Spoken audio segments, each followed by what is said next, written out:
قد أهل بالصيام وأطل مسعدا أهلا وخلا ليته في كل حين رمضان قد أهل.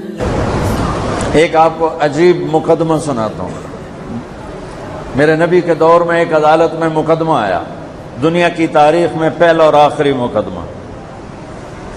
غریب لوگ آئے دعویٰ دائر کرنے میرے نبی کی عدالت میں، یا رسول اللہ ہمارا دعویٰ ہے مالداروں کے خلاف. ادھر بھی تو دعوے ہوتے ہیں، عدالتوں میں جاؤ 70 کیس جھوٹے ہیں 30 صحیح. میں انگلینڈ میں بیان کرنے جا رہا تھا مانچسٹر، تو جو گاڑی چلا رہا تھا نا وہ پاکستانی تھا، لیکن اب وہ برطانوی پاسپورٹ وہ تھا. میں نے کہا میرے بھائی آپ کہاں کے ہو؟ کہا جی میں ویسے لاہور کا ہوں، یہاں میں رہتا ہوں. میں نے کہا کیا کرتے ہو؟ کہا جی میں وکیل ہوں. میں نے کہا ایک بات تو بتاؤ، کیا یہاں بھی جھوٹے مقدمے ہوتے ہیں؟ کہا نہیں جی یہاں کوئی جھوٹا مقدمہ نہیں ہوتا، یہاں کسی کو پتہ ہی نہیں ہے کہ جھوٹا کیس کیا ہوتا ہے. نہ یہاں تو وکیل بتاتے ہیں، میں تو دسنا کہ میں چکر چلاؤں. یہاں کے تو وکیل بتاتے ہیں کہ جھوٹا کیس کیسے چلانا ہے اور کتنے سال چلانا ہے اور کس طرح کسی کو کھینچنا ہے، کس طرح کسی کو رگڑنا ہے. ان کے لیے واقعہ ہے عبد الملک کا اور سلیمان کا اور ولید کا، کہ جو ظلم کرتا کرتا مر گیا. اللہ کی قسم اس کی نمازیں منہ پہ مار دی جائیں گی، اس کے روزے، اس کی حج، اس کی زکاتیں، اس کی خیراتیں، اس کے عمرے، اس کا سب کچھ اس کے منہ پہ مار دیا جائے گا اگر وہ ظالم بن کے دنیا سے جا رہا ہے. میرے نبی کا فرمان ہے جس کسی نے کسی کی زمین کا ایک گٹھ زمین کسی کی دبا لی تو اللہ 7 زمینوں کا توق بنا کے اس کے گلے میں ڈال دے. کیس آ گیا، یا رسول اللہ یہ ہمارے مالدار بھائی، ہمارا ان کے خلاف مقدمہ ہے.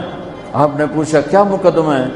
کہا یہ نماز پڑھتے ہیں، ہم نماز پڑھتے ہیں، یہ روزے رکھتے ہیں، ہم روزے رکھتے ہیں، پر یہ غلام آزاد کرتے ہیں، ہمارے پاس پیسہ ہی کوئی نہیں، یہ صدقہ کرتے ہیں، ہمارے پاس پیسہ ہی کوئی نہیں، تو ہم کیا کریں؟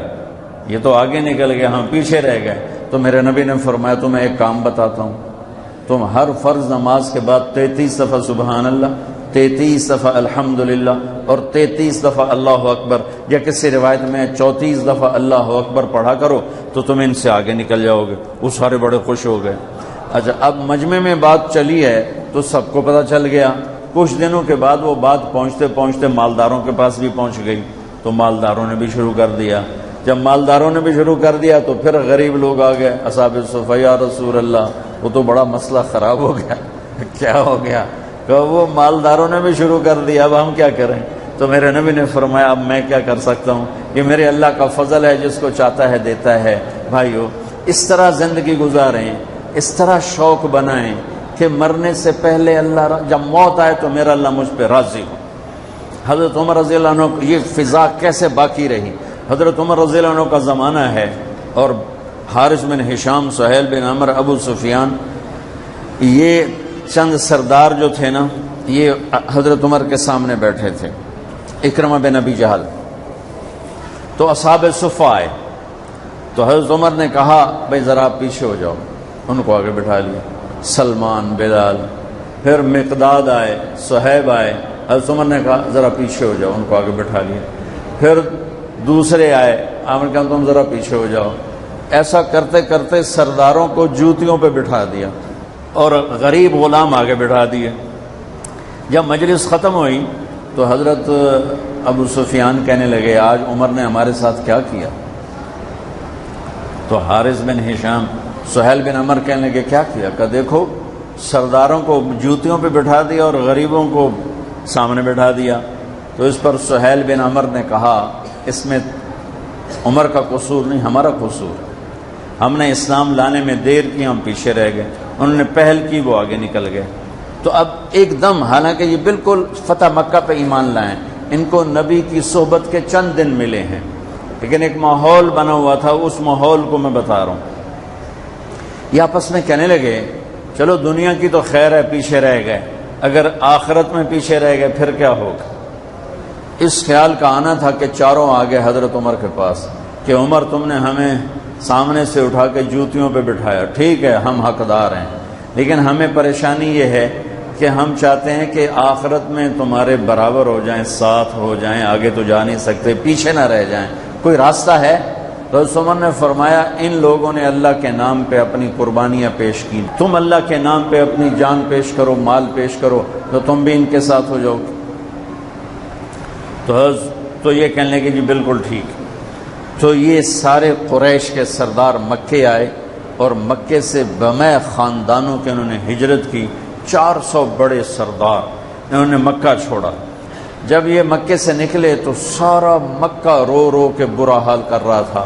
تو حارث بن ہشام رضی اللہ تعالیٰ عنہ، یہ ابو جہل کے بھائی ہیں، ابو جہل کے بھائی ہیں، حکم بن ہشام اس کے یہ بھائی ہیں حارث، یہ کھڑے ہو کر انہوں نے چھوٹی سی تقریر کی، فرمایا کہ دیکھو میرے بھائیوں، اللہ کے نبی نے دعوت دی، ہم پیچھے رہ گئے، ہمارے غلام آگے چلے گئے، اور اتنا آگے گئے ہیں کہ اگر یہ مکے کے پہاڑ سونا بن جائیں اور میں سارے خرچ کر دوں تو ان کے ایک دن کا اجر میں نہیں پا سکتا۔ میں چاہتا ہوں کہ ہم اپنی جانوں کا نذرانہ پیش کر کے ہم ان کے ساتھ ہو جائیں۔ یہ قافلہ جب ملک شام پہنچا تو یرموک کی جنگ سر پہ آ چکی تھی۔ یرموک کی جنگ میں رومن امپائر ٹوٹی اور اس کا فیصلہ ہوا اور ان کو شکست ہوئی۔ اس میں 3 لاکھ کا لشکر تھا رومن امپائر کا، اور صحابہ کا لشکر تھا 30,000، تو 10 گنا بڑا لشکر تھا۔ تو 9 دن یہ جنگ چلتی رہی کہ یہ لوگ وہاں پہنچے۔ تو ایک دن ایسا ہوا کہ لڑتے لڑتے صحابہ کے قدم اکھڑ گئے اور اہل ایمان دبتے دبتے دبتے اپنے خیموں تک پہنچ گئے۔ رومی ان پر چڑھ کے آ رہے تھے، چڑھتے آ رہے تھے، اور ان کے حوصلے پست ہو رہے تھے کہ حضرت اکرمہ بن ابی جہل انہوں نے ایک دم اپنے سر سے لوہے کی ٹوپی کو اتار کے پھینک دیا، اور اپنی زرہ بھی اتار دی، اور اپنی تلوار کی نیام کو بھی توڑ کے پھینک دیا، اور ہاتھ بلند کر کے کہ کوئی ہے میرے ہاتھ پر بیعت کرے موت کی کہ یا اللہ اس ایمان والوں کو فتح دے گا یا ہماری قبریں یہاں بن جائیں گی۔ تو خالد ابن ولید اور اکرمہ بن ابی جہل قریبی رشتہ دار ہیں، تو خالد ابن ولید نے حضرت اکرمہ کا ہاتھ پکڑ لیا، کہا کہ نہیں میں تمہیں ایسا نہیں کرنے دوں گا، ہمیں تیری ابھی ضرورت ہے۔ تو انہیں ایسے ہاتھ جھٹکے سے چھڑا کر کہا الیک عنی، الیک عنی کا ویسے ترجمہ تو ہے دفع ہو جا، الیک عنی دفع ہو جا۔ وہ آپس میں رشتہ دار بھی ہیں، صحابہ بھی ہیں، یہ کہہ سکتے ہیں، تو میں صرف ان کی لفظ کا ترجمہ کر رہا ہوں، الیک عنی دفع ہو جا، خالد پیچھے ہٹ جا، با ادب ترجمہ خالد پیچھے ہٹ جا۔ کہ کیوں؟ کہ میں اور میرا باپ ساری زندگی اللہ کے نبی کی دشمنی کی اور ان کے خلاف لڑتے لڑتے لڑتے زندگی گزار دی، آج اس داغ کو دھونے کا دن آیا ہے، آج میں اپنی جان دینا چاہتا ہوں تاکہ میرے دامن پر جو اللہ کے نبی کے ساتھ جنگ کے دھبے ہیں ان کو میں دھو دوں، لہذا میں تیری بات نہیں سنوں گا۔ تو ان کے بیٹے عامر بن اکرمہ نے آگے بڑھ کے بیعت کی، زرار بن ابزر نے، عبد الرحمن بن ابو بکر نے، عبداللہ بن عمر نے، ابو سفیان نے، حارث بن ہشام نے، سہیل بن عمر نے، ان بڑے بڑے قریشی سرداروں نے، انہوں نے حضرت اکرمہ کے ہاتھ پر بیعت کی، اور سب نے اپنی تلواروں کو توڑ دیا، نیاموں کو توڑ دیا، زریں اتار دی، لوہے کی ٹوپیاں اتار دیں، اور اللہ اکبر کہہ کر جو گھسے ہیں 400 آدمیوں نے 3 لاکھ کا منہ پھیر دیا، اور ان کو ہٹاتے ہٹاتے ہٹاتے ان کے خیموں تک لے گئے۔ لیکن اس سفر میں ان 400 میں چند ہی بچے، باقی سب شہید ہو گئے۔ اور جب رومیوں کے قدم اکھڑ گئے تو حضرت خالد ابن ولید بھاگے، گھوڑے کو دوڑایا اور پیچھے کی طرف آئے کہ وہ دیکھ رہے تھے کہ اکرمہ بھی گر رہا ہے، عمر بھی گر رہا ہے، اور فلاں بھی گر رہا ہے، فلاں بھی گر رہا ہے۔ تو یہ جلدی سے بھاگ کے پیچھے آئے تو دیکھا تو ان کے بیٹے تو ختم ہو چکے تھے، اور اکرمہ کے تھوڑے سانس چل رہے تھے، تو انہوں نے بیٹے کو یہاں رکھا، اکرمہ کے بیٹے عمر کو، اور حضرت اکرمہ ابو جہل کے بیٹے کا سر اپنی گود میں لے کر تھوڑا پانی منہ میں ٹپکایا نا، تو انہوں نے اس سے آنکھیں کھولی، کہا کون ہو؟ کہا میں خالد ہوں۔ کہ لمن الدبرہ، کیا فیصلہ ہوا؟ تو خالد نے کہا مبارک ہو، اللہ نے ایمان والوں کو فتح دی۔ کہا اچھا، عمر کو کہہ دینا جو تم نے کہا تھا وہ ہم نے کر دیا۔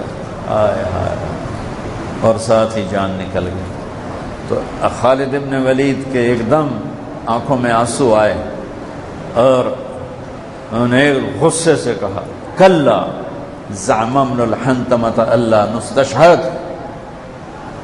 عرب جب کسی کو پیار سے بلاتے تھے تو باپ کے نام سے، یا ابن عمر، اے عمر کے بیٹے، یا ابن الخطاب، اے خطاب کے بیٹے، عزت محبت سے بلانے کے لیے باپ کا نام آتا تھا، اور غصے میں بلانا ہوتا تھا تو ماں کے نام سے، یا ابن سمیہ، یا ابن الحنتمہ۔ یہ ان کی ثقافت تھی کہ غصے میں بلانا ہے تو ماں کے نام کے ساتھ، عزت محبت میں بلانا ہے تو باپ کے نام کے ساتھ۔ یہاں خالد ابن ولید کو عمر پہ غصہ چڑھا ہوا ہے، کلا زعم ابن الحنتمۃ اللہ نستشہد۔